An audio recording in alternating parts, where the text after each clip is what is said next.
Jak zamienić starą oborę w nowoczesny dom?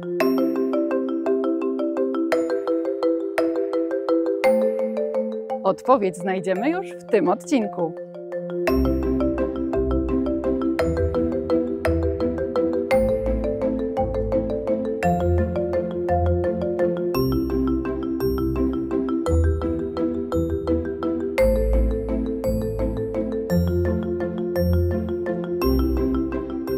Ania, zamiast budować całkowicie nowy dom dla swojej rodziny, zdecydowała się na adaptację niszczejącej obory z 1940 roku. Efekt to dom prosty, ale unikatowy i czerpiący z tradycji.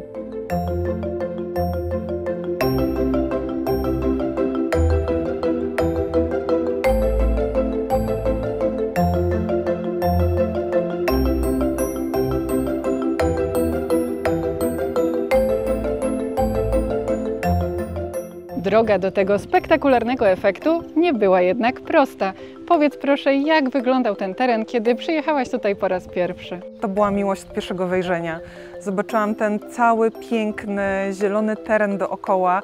Po prostu się rozpłakałam i powiedziałam sobie, że to jest to, że to jest to miejsce, to jest moje miejsce na ziemi, ja chcę tu mieszkać. No potem niestety 10 miesięcy trwało uzyskiwanie finansowania na to, żeby móc zakupić tę działkę. Była sprzedawana jako działka z budynkami do wyburzenia. W tym miejscu, w którym stoimy, była obora z 1940 roku z częścią mieszkalną. Była to izba mieszkalna z piecem kaflowym oraz strych, na którym znajdowało się siano. Stan techniczny, jeżeli chodzi o ten budynek, który został przebudowany, był dużo gorszy niż na początku się spodziewałam. Okazało się, że część budynku jest zrobiona z cegły, która zaczęła się rozpadać, część była zrobiona z pustaka śmieciowego. Mogliśmy zostawić tylko 3 fragmenty ścian oraz fundament do tego, żeby móc na tym wybudować ten piękny dom.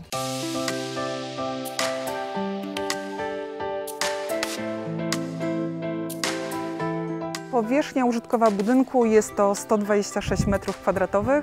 Tak naprawdę nie potrzebujemy nic więcej. Dla naszej 4-osobowej rodziny powierzchni jest akurat tak w sam raz.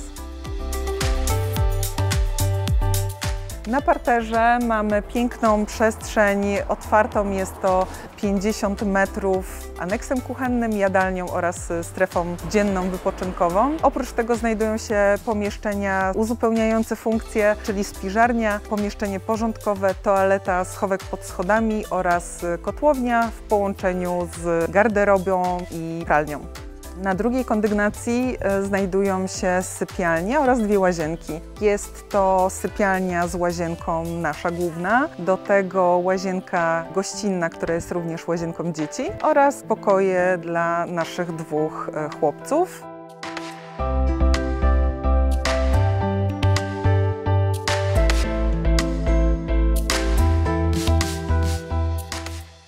Zobaczcie, jak Ani udało się wykorzystać przestrzeń w przedpokoju.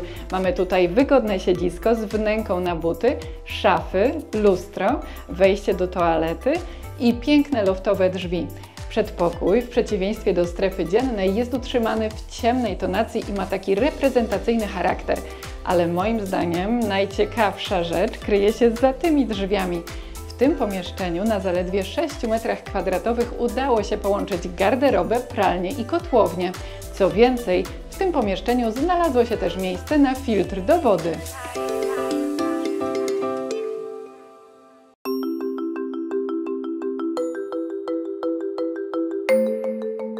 Tutaj takim elementem, który bardzo się wyróżnia, są te piękne okiennice, które zasuwają się jak wrota. Nawet można zauważyć dla wprawnego oka, że kiedy okiennice są zamknięte, okładzina z deski idealnie się zgrywa z okładziną na elewacji.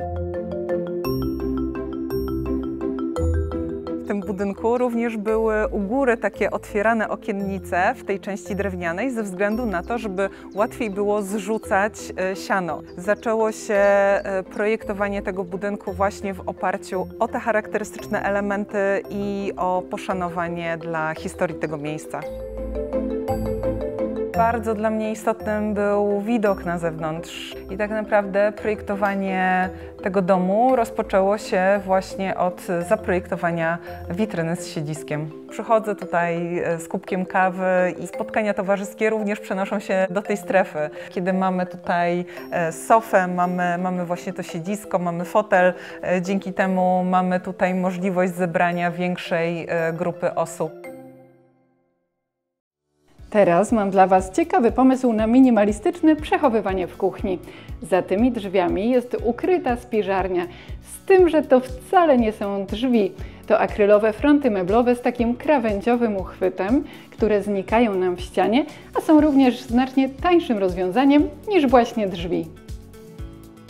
Przy kuchni mamy dwa pomieszczenia towarzyszące. Spiżarnia, jest ona niewielka, ale bardzo pojemna i pomieszczenie gospodarcze, porządkowe, też miejsce do składowania brudnych ubrań. Są to dwa pomieszczenia, które nie wymagają oddzielenia akustycznego. Takie rozwiązanie jest świetne, ponieważ oszczędza finanse, jak i miejsce.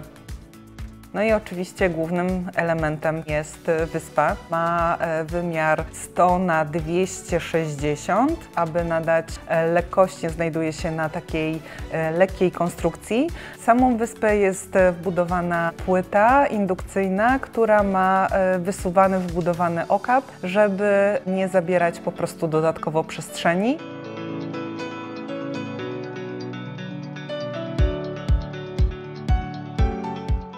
Zauważcie, że schody również są ukryte. Ania zdecydowała się też na ich bardzo ciekawe wykończenie. Klatka jest wykończona właśnie tym samym laminatem drewnopodobnym, który też pojawia się w pozostałej części domu. I dodatkowo mamy oświetlenie nad klatką schodową, która jest bardzo wysoka. Tam zostały zastosowane lampy wiszące w formie takich podłużnych elementów. Mają one ciekawą konstrukcję, taką trochę płynącą. Do tego bardzo mi zależało na tym, żeby mieć podłogę drewnianą i to był taki must have. Jest to piękny dąb naturalny w takim delikatnie wybielanym wybarwieniu. Jeżeli chodzi o kwestię schowków, to cały dom, można powiedzieć, jest takim jednym wielkim schowkiem. I tego też nie zabrakło u nas w łazience, ponieważ cała zabudowa nad umywalkami są to szafki lustrzane. Pod umywalkami wolnostojącymi również znajdują się szuflady, które są na dodatek szufladami podwójnymi. I oczywiście cała zabudowa geberitu również jest zagospodarowana dodatkowymi szafkami. Wszystko jest ukryte, zlicowane z jednego materiału. Ja jestem taka właśnie monochromatyczna, minimalistyczna, natomiast mój mąż zdecydowanie lubi kolory, więc ukłonem w jego stronę jest właśnie kolor zielony, stąd pojawiła się zielona kanapa oraz zielone łóżko w sypialni. W wszystkich sypialniach mamy wysokość do kalenicy 5 metrów. Mamy otwartą więźbę dachową. Zawsze mi się to marzyło, ponieważ pokoje są niewielkie i dzięki temu, że więźba dachowa jest otwarta do kalenicy, mamy takie poczucie jednak przestrzeni. Stąd właśnie ten pomysł zagospodarowania tego miejsca u góry pod takie wspólne miejsce dla chłopców. Kiedy projektowałam łazienkę chłopców, zastanawiałam się cały czas, jak ich zmobilizować do tego, żeby sprzątali swoje rzeczy. Dlatego stworzony został syp na pranie. Został przygotowany otwór pod to, żeby później wsadzić rurę. Rura jest w zabudowie meblowej.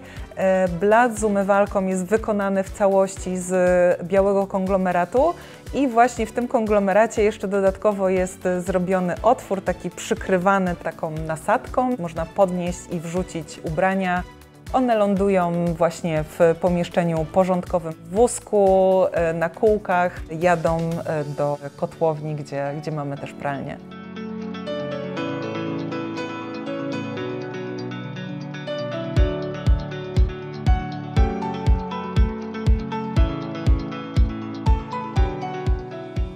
Ze względu na to, że znajdujemy się w pięknej okolicy, w sąsiedztwie dawnych stawów rybnych, zależało nam bardzo na tym, żeby mieć takie połączenie pomiędzy wnętrzem i zewnętrzem. Stąd właśnie ten piękny taras, który jest wykonany również z naturalnej deski. Jest to modrzew syberyjski olejowany w kolorze jasnoszarym. Elewacja z tej pięknej opalanej deski jest producenta Wood of Fire i jest to deska opalana fabrycznie. Jest ona najpierw opalana w piecach, potem jest szczotkowana, potem ten pył ze szczotkowania dodatkowo jest zmieszany z olejem, ze specjalną mieszanką, której oczywiście producent nie zdradza. Deski się suszą i potem są dostarczane na budowę. Tutaj na elewacji mamy świerk skandynawski, na dachu znajdują się deski z modrzewia syberyjskiego, który jest drewnem bardziej gęstym i który nadaje się bardziej do wykorzystania na takie elementy, które muszą się poddać bardziej tym warunkom atmosferycznym. Dom jest prosty, natomiast on rzeczywiście odpowiada na te współczesne potrzeby, jest energooszczędny. W jakiej technologii powstał dom? Nawet przejezdni tutaj, którzy się zatrzymują koło naszego domu, pytają, czy dom jest w konstrukcji drewnianej. Dom nie jest w konstrukcji drewnianej, jest w konstrukcji częściowo właśnie ceglanej, częściowo z pustaka ceramicznego. Elewacja jest to elewacja wentylowana, dodatkowo ocieplenie 20 cm wełny i oto mamy taki piękny efekt.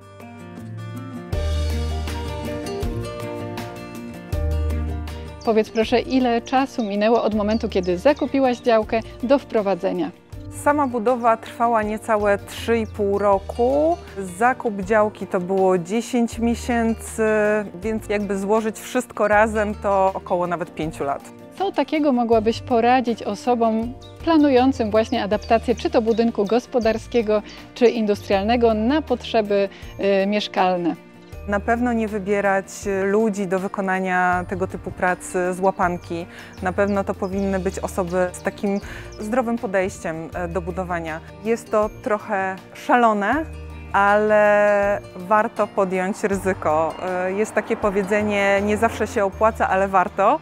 I w tym przypadku nie zawsze się opłaca, ale warto. Zdecydowanie było warto. Tutaj też cały urok, oprócz tego, że mieliśmy 2 budynki istniejące do zagospodarowania, jest starodrzew. Nie tylko 2 piękne orzechy, ale również drzewa owocowe. Z przodu znajdują się jabłonie i grusza, także to jest naprawdę bardzo, bardzo duży plus tego miejsca, ponieważ ten starodrzew już zdefiniował całość, jeżeli chodzi o zagospodarowanie terenu, a jeszcze dodatkowo, kiedy ta zieleń się pięknie rozwija, ten budynek częściowo znika właśnie w koronie orzecha.